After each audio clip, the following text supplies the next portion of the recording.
Okay, let's chat about all of the Wendy Williams documentaries, the biopics, so you can decide which ones you want to watch for your own mental health, okay? So this one is a biopic. That means an actress portrays Wendy Williams, but she is an executive producer on it.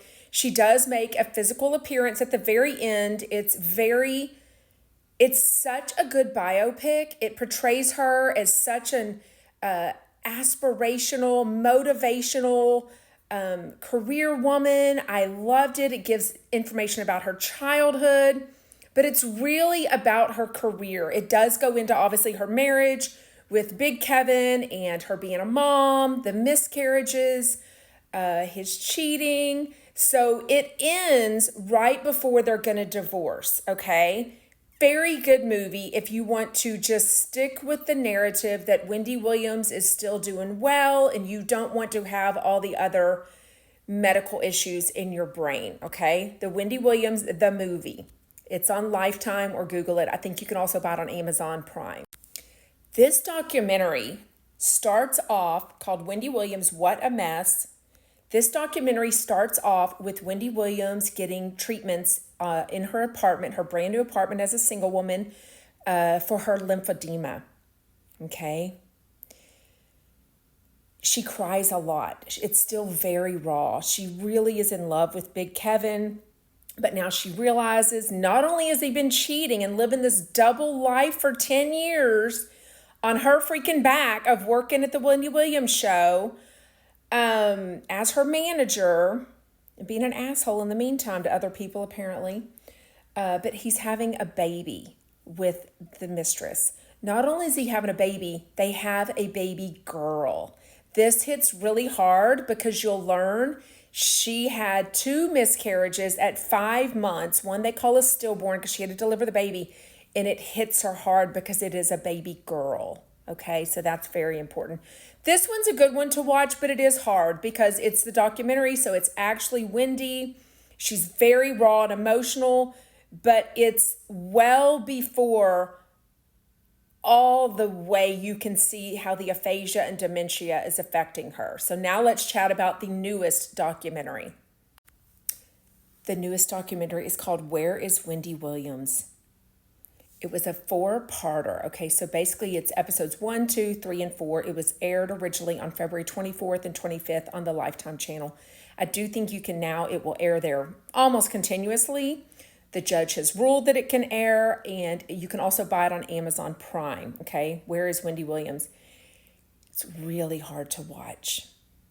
Trigger warning. Let me show you this picture. She shows us. This is a picture of her feet. She very much is affected by this lymphedema, and this is what her feet look like currently. She says multiple times during the documentary that she only has 6% of feeling in each foot. Later in the documentary, she even says it's 2%. I don't know how she's walking properly. No wonder she's unstable sometimes. She literally has these thick, swollen, dry, horrifically painful looking feet, but she never complains about the feet at all. Never. But now we know why she was wearing those big, tall, like Uggs, those fluffy boots. That's why she wears them. Wow.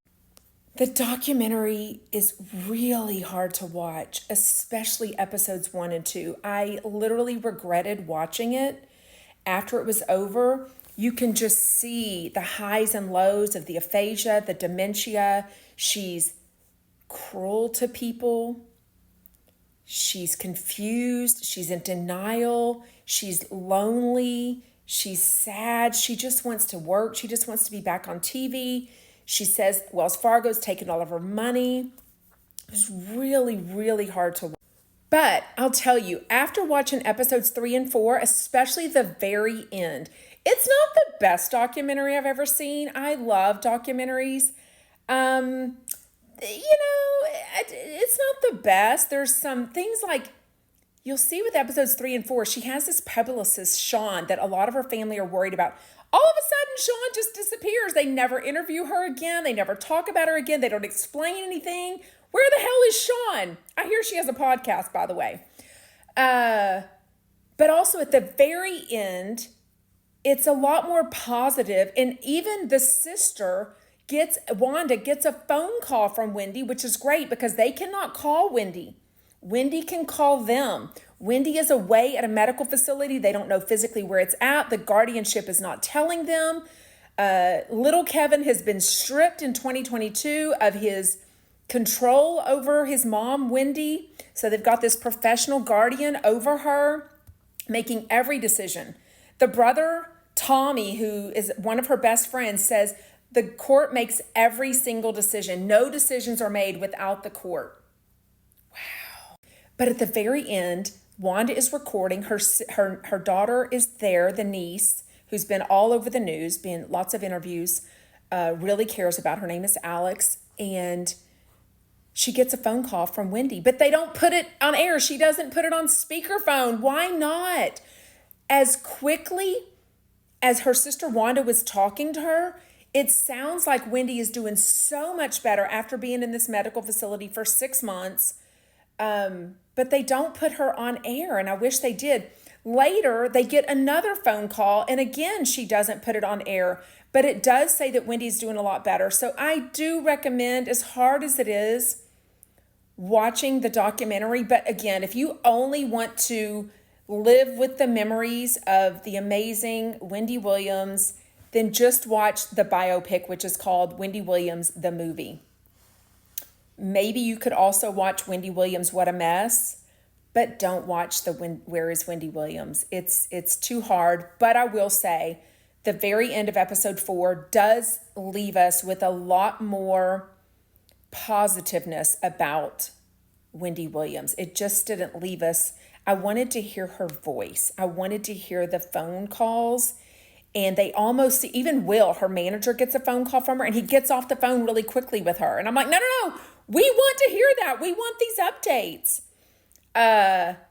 My goal, as with everyone, it seems like we all want her to eventually make the decision to move to Miami and live closer to her dad, her only son, and her sister and brother. So maybe that will happen.